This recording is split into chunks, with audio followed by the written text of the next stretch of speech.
One night in Athens, a circle of brilliant men gather to praise a single thing: love. They take turns, each delivering a hymn to the god of desire. It sounds like a contest of flattery.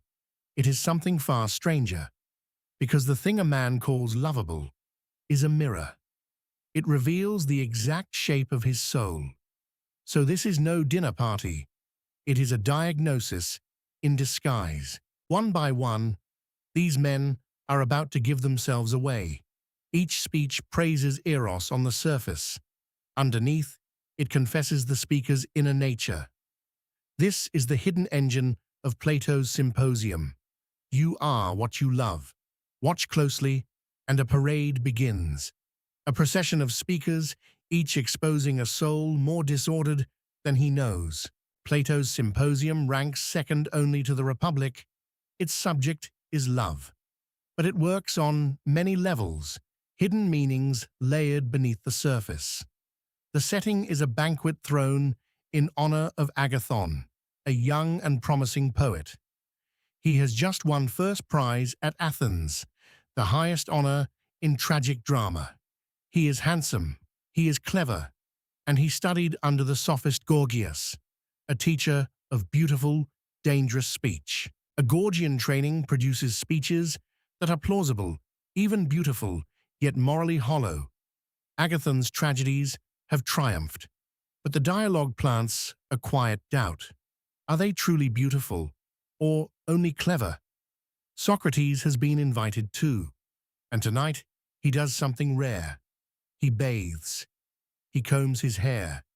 He puts on sandals.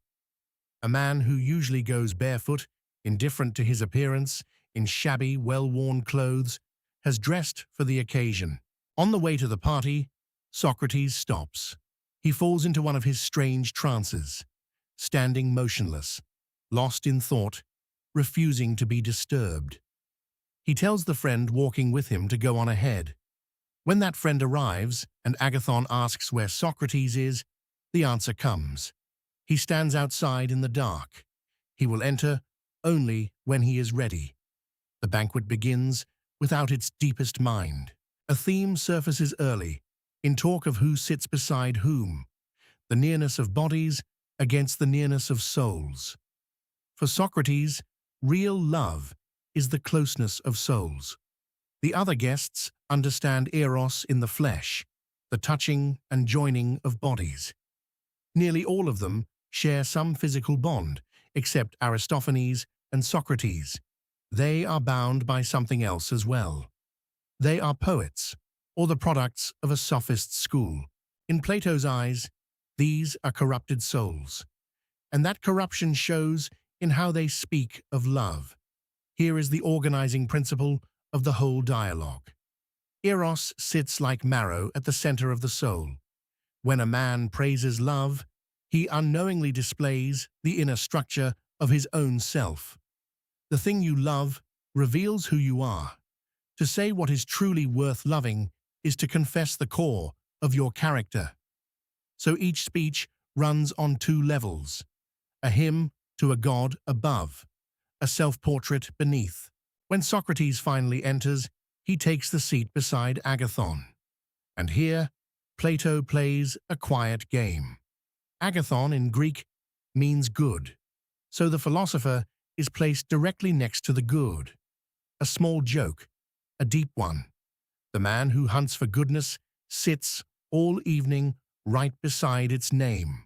Now, a symposium is not a polite dinner. It is a drinking party. Enormous vessels of wine passed in fixed order, the guests expected to drink to excess. But tonight, they agree to go easy. Eryximachus, the physician among them, urges restraint. Why? Because he is still suffering from heavy drinking the night before. It is a strange kind of wisdom. He counsels moderation only because he failed at it yesterday. And that small detail tells a larger truth. Most of these men are ruled by their passions, disorderly souls. And when disorderly souls speak of love, the highest experience of the soul, the result is a love driven by appetite, not understanding. There are many forms of this sickness, only one form of health. Socrates will represent it. Since the wine is now only refreshment, the flute girls are sent away. They served as both musicians and prostitutes. Tonight, the room will be erotic in words alone. The men will praise Eros in speech, an act of piety still tangled in ordinary human desire. The first speech belongs to Phaedrus. The dialogue, Phaedrus, is named after him, and his speech is dull. He praises love as good and noble, but never mentions the gods. His love is human, not divine. He never speaks of the soul. For him, love is mostly a kind of courage, the thing that makes men brave, like a hero out of Homer. It is not wicked. He never calls love evil, but it is small and flat, and it fails to imagine what love could be. A small soul can hold only a small love. And when the others applaud it as enough, they confess that their loves are small as well. Next comes Pausanias, who shares a bond with Agathon. He does a little better. He sets out to discuss the nomos of love, its law and custom, and he defends the aristocratic love between upper-class Athenian men. He complains that other cities fail to honor it. He argues the laws should be changed to favor the lover, but the motive is self-serving. A man ruled by uncontrolled desire, he wants to bend the city's laws to feed his own appetite. In this, he is like a sophist. Rather than reorder his own soul, he tries to reshape the world to suit it. He wants to govern everything outside and nothing within. By turn, Aristophanes should speak next, the great comic poet of Greece, but he has eaten and drunk too much, fitting for a man whose whole life chases one desire after another. He is immoderate in everything: food, drink, sex, music, poetry, spectacle, all the pleasures of the lower, appetite-driven part of the soul. And Plato has reason to dislike him. In his comedy, The Clouds, Aristophanes painted Socrates as a fool, an impious man, a corrupter of the young. He helped poison Athens against him. In the Apology, Socrates says his true accusers are not the men dragging him to trial. They are the poets who turn the city against him, and chief among them is Aristophanes. So here, Plato takes his revenge, portraying the comedian unflatteringly as he truly was, and it turns comic. Aristophanes, having overindulged, is seized by violent hiccups. He cannot speak. He begs Eryximachus the physician to cure him and to take his turn meanwhile. The doctor's remedy? Make him sneeze. Trade one spasm for another. A whole life of spasms, and the cure simply swaps a useless one for a useful one. While the poet sneezes, Eryximachus gives his speech, A Physics of Love. He sees the world as a purely physical system. Borrowing from the natural philosophers, Plato distrusted. For him, love lives in the body, not the soul. The doctor's art, he says, makes harmony out of opposites. Health comes when the body is balanced, not too hot, not too cold, no excess of anything. Love, he claims, should do the same, uniting opposites. But the irony is glaring. He means it as praise of love between men, a union of the same, not opposites. His theory points one way. His desire pulls the other. 3 speeches so far. Competent, all of them. And all selfish, all built around the body, all betraying a disordered soul. Then the hiccups pass, and Aristophanes rises to give the dialogue's most famous tale, the myth of love. Once, he says, human beings had a different shape. Each one had 4 arms, 4 legs, and a single head with 2 faces. These creatures grew so proud that they tried to climb Mount Olympus and overthrow the gods. So Zeus split each of them in 2 with a thunderbolt. He did not destroy them, because the gods need humans for their sacrifices and rituals. It is a small, almost anti-divine picture of the gods, a Zeus who needs his worshippers and so weakens them rather than kills them. Ever since, the myth says, each of us longs for our missing half. Those split from the opposite sex become heterosexual. Those split from the same become homosexual.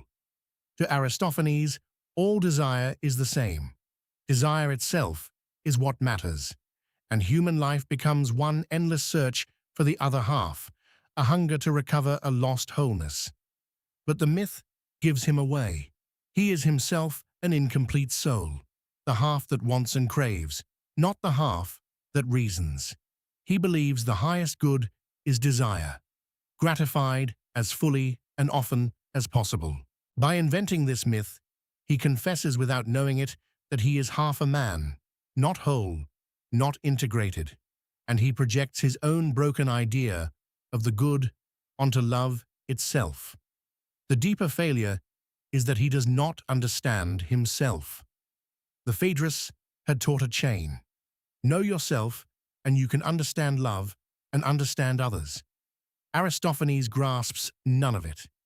He thinks himself conservative and pious, yet he devotes his life to wine and to sex, to Dionysus and Aphrodite, among the least pious ways a man can live. In his story, humans began as chaotic, impious monsters, and stay that way, merely cut in two. The comedian is not just a writer of comedies. He is a living comedy, a clown who cannot see that the joke is on him when he insists that love can never be resisted and must be followed wherever it leads. This is a self at war with the Greek ideal, with measure, with balance, with order. The best such a man could hope for is to be glued back together by Zeus.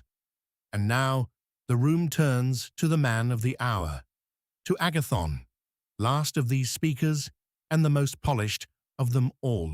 A student of Gorgias, Agathon delivers a polished, elaborate speech and a morally corrupt one. He announces he will praise the god of love, and in praising love, he will speak of Eros, of poetry, and of himself. There is the flaw. Agathon is deeply in love with himself. In praising Eros, he describes the very qualities he believes he possesses. His hymn to love becomes a hymn to Agathon. He is his own beloved. He builds the speech by the formula Gorgias taught him. String together flattering adjectives, pile them on the subject, and stop. It needs no knowledge of the subject, no real feeling, only a heap of pretty clichés. The praise of self is an old theme, not a new discovery. He is at the peak of his triumph, fresh from the prize, swollen with self-regard. He even compares himself to a new Homer, the greatest of poets, destined to teach mankind true virtue. An enormous inflated picture of himself, fed by his recent victory, which has fanned his self-love into a wild passion for himself. The others reached outward, desiring other bodies. Agathon feels complete, crowned with the victor's laurel, applauded by thousands, the toast of the city. He sees no reason to lower himself by loving anyone else, when he can simply love himself. And so the parade ends where it began. 5 men, 5 speeches, each a hymn to love, and each underneath a confession of a soul. Phaedrus and his small, flat love. Pausanias bending the law to feed his appetite. Eryximachus and his cold physics of the body. Aristophanes, the half-man, forever searching for his lost half. And Agathon, in love with no one but himself. Each praised the god above. Each gave himself away. For the thing a man calls lovable is the truest portrait of who he is. Agathon's speech stands to a true encomium, and his love to a true love, as costume jewelry stands to a genuine gem. And there beside him, silent through it all, sits the one man who truly understands love, waiting for his turn to speak.